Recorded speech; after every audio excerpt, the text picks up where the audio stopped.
Ang pag-uusapan naman natin ngayon guys, no, ay tungkol naman sa kung lahat nga ba tayong mga tao ay anak ng Diyos, no? Kasi kiniklaim natin sa sarili natin na anak tayo ng Diyos, no? Sana wag tayong malilito dito, no? Sana maliwanagan ang isip ng bawat isa na makapanood dito, no? Alam naman natin guys na sa umpisa talaga, no, kinreate ni God ang lalaki at saka babae. So meaning, lahat tayo ay galing kay God, no? Yung buhay natin, galing sa Diyos kasi gift yan ni God sa bawat isa sa atin, no? Pero, dahil sa mga maling decisions na ginagawa natin dito sa lupa, no? Yun ang nakakapaghiwalay sa atin kay God. Yung mga kasalanan na ginagawa natin, yun ang nakakapaghiwalay sa atin kay God, no? Para hindi tayo pwedeng tawagin na anak ng Diyos. Kung tayo ay makasalanan, hindi natin pwedeng i-claim sa sarili natin na anak tayo ng Diyos, no? Kung tayo ay lumalabag sa kautusan ng Diyos, no? Hindi tayo gumagawa ng naaayon sa kalooban ng Diyos, no? Pwede ba nating tawagin yung mga sarili natin na anak tayo ng Diyos, no? Na ano nga sabi niya, tayo na mga makasalanan, tayo na gumagawa ng kasalanan ay anak tayo ng devil, di ba? At saka patunayan ko sa inyo guys na yung ating mga kasalanan ay yun ang nakakapaghiwalay sa atin sa Diyos, no? Basahin natin dito sa Isaiah chapter 59 verse 2, nakalagay dito, "But your iniquities have made a separation between you and your God, and your sins have hidden His face from you, so that He does not hear," di ba? Nakalagay dito yung kasalanan nga daw natin, yun ang nakakapaghiwalay sa atin ng Diyos, no? Para talikuran niya tayo, no? Para hindi niya ipakita yung mukha niya sa atin, no? Para hindi niya tayo marinig. Dahil nga sa mga kasalanan na ginagawa natin, anong sabi dito? Sa Romans chapter 8 verse 7 to 8 ang nakalagay dito, "For the mind that is set on the flesh is hostile to God, for it does not submit to God's law. Indeed, it cannot. Those who are in flesh cannot please God." O di ba? Yung mga utak daw natin na nakaset sa flesh, no? Nakakagalit daw ito kay God, di ba?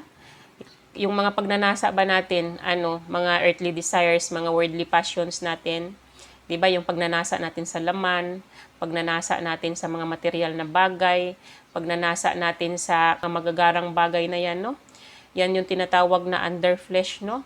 Yan daw ay nakakagalit sa Diyos kasi hindi daw yan naka-align sa mga commandments ni God sa atin, no? Anong sabi niya dito? Tayo daw na mga under flesh, hindi daw natin mapapakiusapan si God kahit anong pakiusap yung sasabihin natin kay God, no? Hindi natin siya mapapakiusapan basta under flesh tayo, no? Hindi natin pwedeng sabihin sa mga sarili natin na anak tayo ng Diyos kung patuloy tayo sa paggawa ng kasalanan, no? Hindi porket bless na bless kayo, yung iba bless na bless, blessings after blessings yung nakukuha nila, no, sa pang-araw-araw nila na pamumuhay, no, kahit na ang ginagawa nila ay labag sa kautusan ng Diyos. Kayo ba naman na gumagawa ng kasalanan, halimbawa mga sexually immoral kayo, halimbawa nagkukumit kayo ng adultery o di kaya naninirang puri kayo sa kapwa nyo, pumapatay kayo ng tao, magnanakaw kayo, sinungaling kayo, nagnanasa kayo sa laman, mahilig kayo sa pleasure, mahilig kayo sa mga material na bagay sa mundong ito, no? Tapos bless na bless kayo, no? Sa kabila ng mga kasalanang ginagawa nyo, ang akala nyo, galing kay God yung blessings nyo, no? Hindi nyo alam, galing sa devil yung blessings nyo dahil ang devil kaya ding mag-bless yan. Kasi nga lahat nga ng material na bagay sa mundong ito galing sa kanya yan. Lahat ng nakikita ninyo sa mundong ito, no? Pwera lang yung mga living things, di ba? Lahat ng mga material na bagay na nakikita nyo sa mundong ito, magagarang bagay na nakikita nyo sa mundong ito, sa devil nga yan, no? Yan ang panlinlang sa inyo ng devil. Bless na bless kayo kasi natutuwa sa inyo ang devil dahil gumagawa kayo ng kasalanan. Para isipin nyo sa sarili nyo na bless kayo ni God sa kabila ng mga kasalanan na ginagawa nyo. Nagpapasalamat pa kayo kay God, no? Todo pasalamat kayo kasi ang akala nyo, ang blessings nyo galing kay God. Hindi yan galing kay God, galing yan sa devil, no? Yung blessings na yan, no? Kasi kayang mag-bless ng devil or ni Satan. Basahin natin dito sa Matthew chapter 4 verse 8 to 11. Ang sabi dito, "Again, the devil took him to a very high mountain and showed him all the kingdoms of the world and their splendor. All this I will give you, he said, if you will bow down and worship me. Jesus said to him, away from me, Satan, for it is written, worship the Lord your God and serve him only. Diba? Si Jesus Christ ito pagkatapos ng fasting ni Jesus Christ, no, 40 days at saka 40 nights, no, tinukso siya ni Satan, dinala siya sa pinakamataas na bundok, no, para ipakita yung kaharian ng mundong ito. Lahat ng meron sa mundong ito pinakita ni Satan kay Jesus Christ. Nasa mataas na bundok sila, no, inalok niya si Jesus Christ na kapag mag-bow down si Jesus Christ sa kanya at sambahin siya ni Jesus Christ, no, ibigay niya lahat kay Jesus Christ, kung ano man yung nakikita ni Jesus Christ sa mundong ito, no? Pero anong sabi ni Jesus Christ dito? Lumayo ka sa akin, Satan, dahil nakasulat na sambahin lang natin ang Diyos Ama na kapangyarihan sa lahat at siya lang ang pagsilbihan natin, wala nang iba, di ba? Hindi niya na-tempt si Jesus, di ba? Pinalayas siya ni Jesus Christ, di ba? Kaya napahiya siya doon dahil hindi niya natukso si Jesus Christ sa panunukso niya. At saka patunayan ko sa inyo na si God ay hindi siya God ng mga makasalanan na tao, no? Basahin natin dito sa Luke chapter 20 verse 38. God is the God of the living, not the dead, because all people are alive to Him. Ibig sabihin, no? Ang Diyos daw ay Diyos siya ng mga buhay na tao, no? Hindi siya Diyos ng mga patay. Ibig sabihin, Diyos siya ng mga tao na nagkaroon na ng kaligtasan na nandun sa heaven. Yung mga naligtas na tao, siya ang Diyos yun. Pero kung tayo, makasalanan tayo, ang judgment natin ay doon sa hell. Paano natin ikiklaim sa sarili natin na anak tayo ng Diyos, na si God ang Diyos natin, no? Basahin pa natin dito sa Matthew chapter 22, nakalagay dito, I am the God of Abraham and the God of Isaac and the God of Jacob. He is not God of the dead, but of the living. Ano ibig sabihin nito? Lagi nyo mababasa sa Bible ito na sinasabi ni God na siya ang Diyos ni Abraham at ni Isaac at ni Jacob. Alam nyo ba kung bakit? Itong mga tao na ito na nabanggit dito ay mga servant niya ito. Mga ano ito, masunurin sa kanya, no? Mga righteous na tao. So meaning, kapiling na niya ito doon sa heaven. Diba? Nagkaroon na ng kaligtasan ito. Diba? Hindi siya Diyos ng mga patay na tao. Hindi siya Diyos ng mga tao na makasalanan. Diyos siya ng mga tao na buhay, no? Sana wag tayong malilito, no? Sana isaisip natin palagi ito, no? Na hindi tayo exempted, no? Kung tayo ay gumagawa ng kasalanan, no? Kung tayo ay under flesh, tapos tinatawag natin yung sarili natin na anak tayo ng Diyos, na mahal tayo ng Diyos, kalukuhan lahat yan, kasinungalingan lahat yan. Kasi anong sabi ni God? Kapag minahal natin ang mundong ito or minahal natin ang lahat ng mga bagay sa mundong ito, ang pagmamahal ng Diyos ay wala sa atin, no? Hindi natin makukuha ang pagmamahal ng Diyos, no? Huwag sana tayong magpapalinlang, huwag sana tayong magpapaloko kay Satan, no? Sa kasinungalingan ni Satan, no? At saka anong sabi pa dito sa Matthew chapter 6 verse 24? No one can serve two masters, for either he will hate the one and love the other, or he will be devoted to the one and despise the other. You cannot serve God and money. O nakasaad dito. Hindi nga tayo pwedeng magsilbi sa dalawang masters, no? Kailangan natin pumili ng isa, no?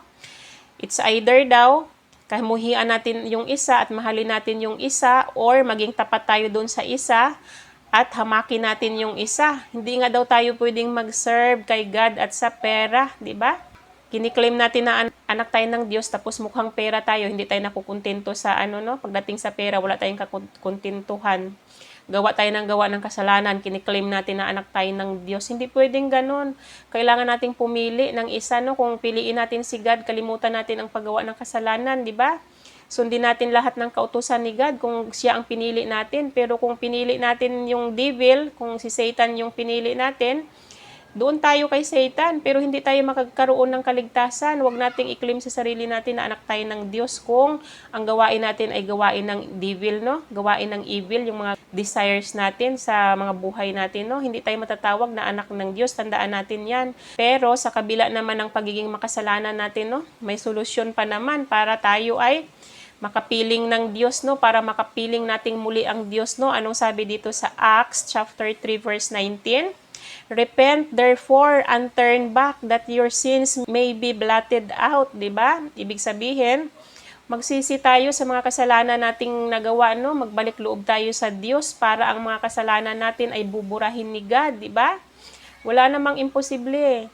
Kasi nga, kahit na makasalanan tayo, gumawa ng paraan si God, di ba, para tubusin ang mga kasalanan nating nagawa, para mabigyan tayo ng chance na makapagbagong buhay, no? Ang ginawa niya, pinadala niya dito sa mundo si Jesus Christ, no?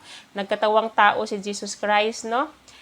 Para tubusin at pagbayaran lahat ng mga kasalanan natin, di ba? Namatay siya sa cross dahil binayaran niya lahat ng mga kasalanan natin para tayo ay mapatawad sa lahat ng mga kasalanan nating nagawa. Pero kailangan lang nating humingi ng tawad at magsisi tayo sa lahat ng mga kasalanan nating nagawa, no?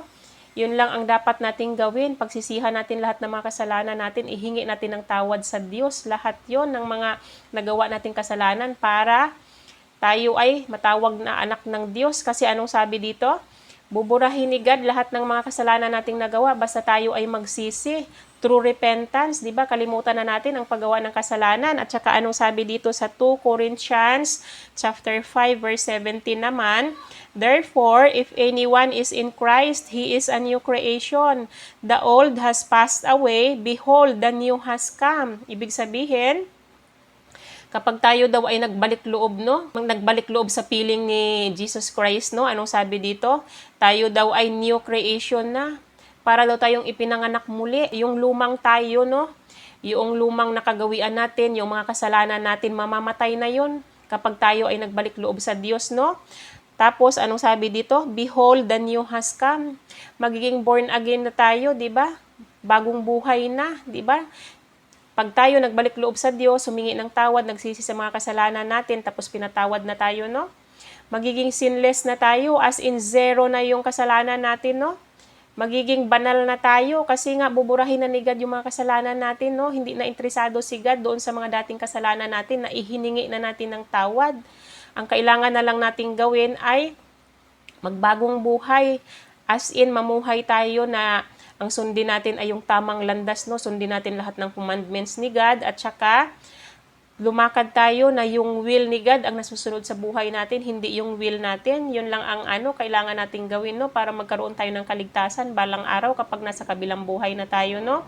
So, para sa mga tao na gusto ng kaligtasan, gusto ng eternal life, at gustong makarating sa kaharian ng Diyos, ano pang inaantay nyo, guys, no? Umpisahan nyo na yung pagsisisi sa lahat ng mga kasalanan ninyong nagawa habang may panahon pa, no? Huwag nating antayin na darating na yung panahon ng second coming ni Jesus Christ bago natin ma-realize ang lahat, no? Nasa huli ang pagsisisi pa naman palagi, guys, no? Kaya sana isipin natin yan, ma-realize natin yan sa mga buhay natin, no? Na kailangan na talaga nating magbagong buhay, kailangan na nating magsisi sa lahat ng mga kasalanan nating nagawa kung gusto natin ng inheritance doon sa heaven, which is yung eternal life na promise ni God sa atin, no? Yun lang naman yung aking ma-share sa araw na to, guys. Sana may natutunan kayo sa akin. Hanggang dito na lang yung aking video. Bye-bye and God bless you all. Bye-bye!